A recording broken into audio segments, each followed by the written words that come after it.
Honourable colleagues, I rise today to launch my second climate-related inquiry here in this chamber on the unceded and unsurrendered territory of the Anishinaabe Algonquin Nation, to call the attention of the Senate of Canada to the importance of finding solutions to transition Canada's society, economy, and resource use in pursuit of a fair, prosperous, sustainable, and peaceful net zero emissions future for our country and our planet. The purpose of this inquiry is to investigate, with your contributions, solutions to the most serious challenge and the most compelling opportunity facing our generation and our world today, climate change. My intention is to first speak about why I am launching this inquiry. I plan to then briefly address the scope of the inquiry and what I hope all of you will contribute as we collectively move this forward. And finally, I will attempt to open up the investigation on one of the key solutions areas, the area of a just transition for people, for workers, and their communities.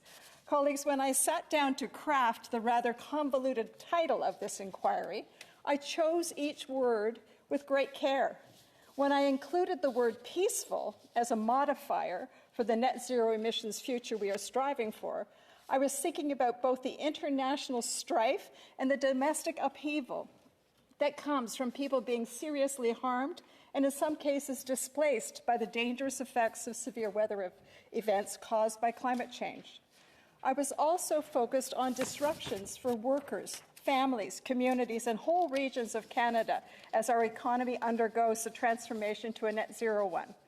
Colleagues, my concern for a peaceful net zero future has also been deepened, given what we see so blatantly at work today, that powerful, well-networked and well-resourced disinformation machine that is accelerating the churning out of lies in Canada and in every region of the world. We see that machine at work in Russia as Putin spins his propaganda to justify his brutal invasion of Ukraine. We saw and see that machine at work south of our border, drawing millions of Americans into the lie that President Biden did not win the last election. Colleagues, we see the power of that mendacity machine to influence significant numbers of our fellow Canadians who supported what became illegal blockades and the occupation of Ottawa, and to bathe them in a toxic online stew of falsehoods about COVID-19, the efficacy of vaccines, Canada's Charter of Rights and Freedoms, Canada's system of government, and how political change occurs within it. The intentional conflation of the Emergencies Act with its long since mothballed predecessor, the War Measures Act. Calling shockingly, that mostly online lie factory is even imploring people, and I quote from Twitter, to focus on Canada, not on Ukraine. It's all a distraction because the real war, the war against your freedom, is happening right now in Canada, end of quote. Honourable colleagues, we know that there are people in Canada who are experiencing COVID fatigue. We know there are people who, for various reasons, are hesitant about or opposed to vaccines. We know there are people who disagree with wearing masks, capacity limits, vaccine mandates, and of course there are Canadians who have any number of grievances against the current government and its leadership. Colleague, I don't think anyone would argue that people have a right to hold these beliefs, values, and opinions, and that they have a right to peacefully demonstrate against any policies they don't agree with, and to vote for a different party the next time we have an election, if that is their choice. That is not the point. My concern is with the people who are vulnerable to being influenced and possibly incited to act in misinformed ways by these manipulative online perpetrators of false realities. Colleagues, there were several brilliant articles on this theme in last week's Globe. Andrew Coyne's entitled "Our Shared Reality is Under Assault," and David Shipman's "From Trump to Putin, the Age of Disruption is Now in Full Swing." So, colleagues, why do I raise this concern, and what does it have to do with me launching the Climate Solutions Inquiry at this time? Colleagues, I raise it because we know there has been a history of misinformation and intentional disinformation on matters related to the climate crisis. We also know that the effective widespread promotion of lies that can result in unleashing the dangerously explosive trinity of fear, anger, and division. Colleagues, what we need now more than ever is confidence in the evidence And we need unity as we face the burning imperative to meet our climate commitments. Just this week, the IPCC released its latest report, which further underlined the urgency to act on climate. Co Barrett, IPCC Vice Chair, said, "Every fraction of a degree of warming matters, and every action helps." We need all hands on deck and all boats sailing as quickly as possible in the direction of net zero. We do not need any disinformation tsunamis to blow us off course and distract us from our urgent climate action. As Julia Langer, CEO of the Atmospheric Fund, says, we have to match eco-anxiety with eco-action.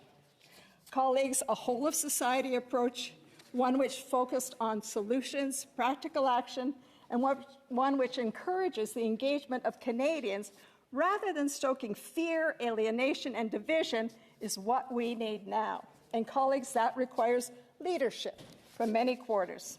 My hope for this inquiry is that we can demonstrate our Senate leadership role in this critical undertaking.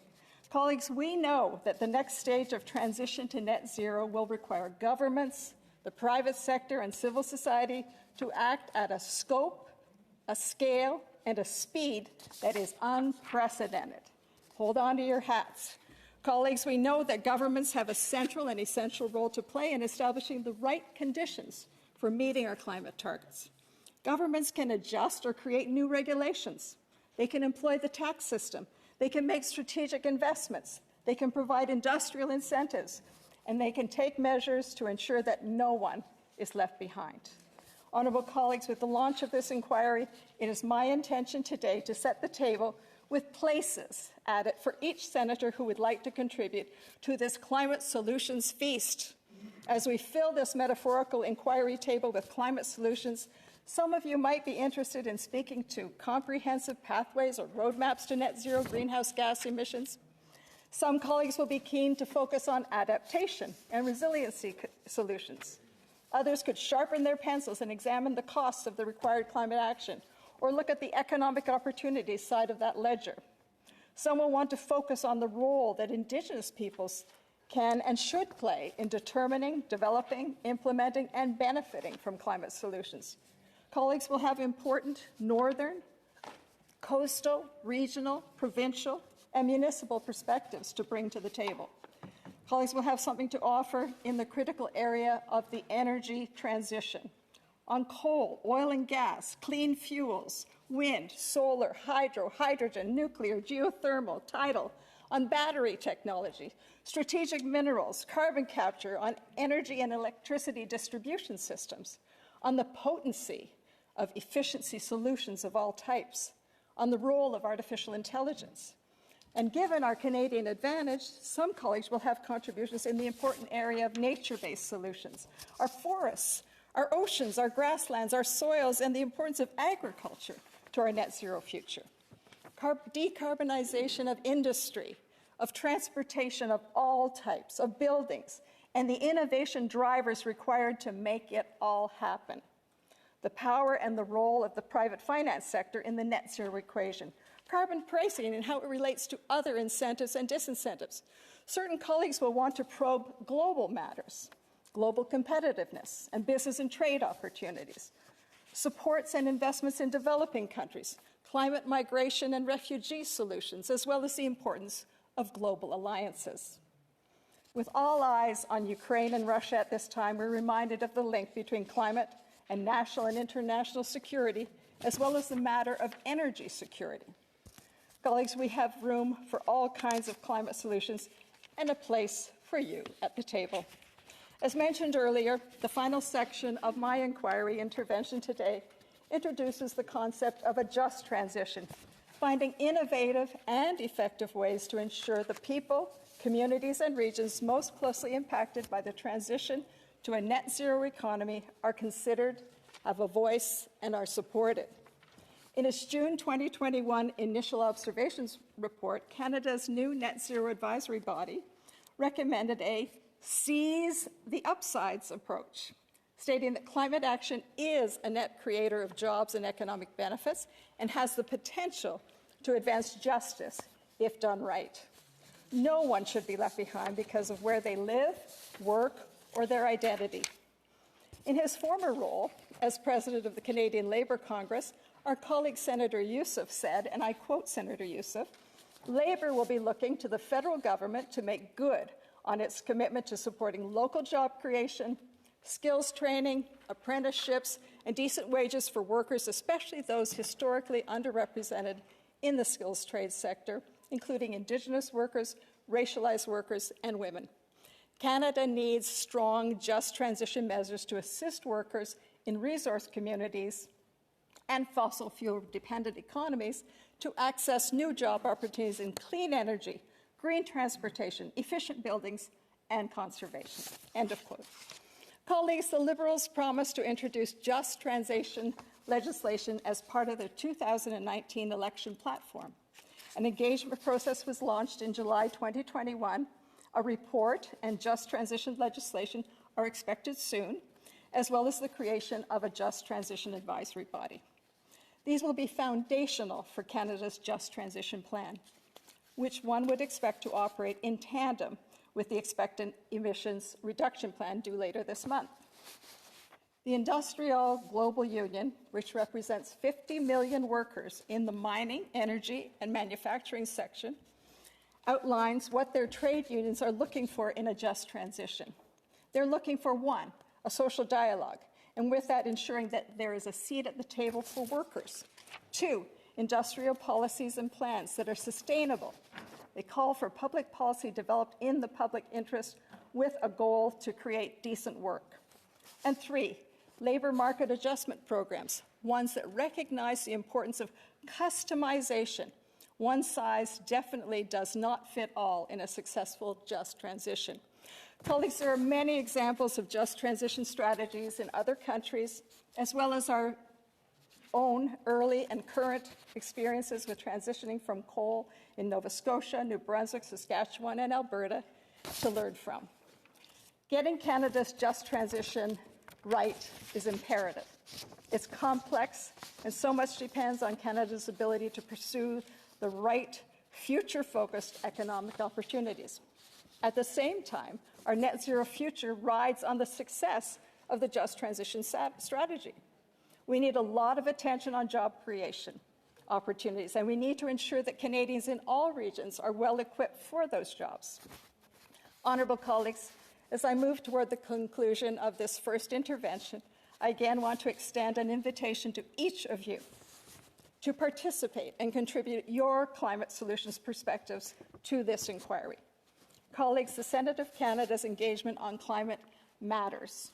We have a collective opportunity to take a leadership role in examining and influencing action on the defining issue of this century. Honourable colleagues, 2 years ago, I heard former Governor General David Johnston speak about shared responsibility of parliamentarians as builders of trust in our democratic institutions, referring to trust as the glue and the grease in our society, that which keeps us together and helps us to move forward. Honourable colleagues, I believe by demonstrating our sincere engagement on climate solutions and our collective commitment to helping Canada transition to a fair, prosperous, sustainable, and peaceful net zero future, we can contribute to building that trust. Honourable colleagues, Canadians expect that of us. Thank you. Merci. Walalia.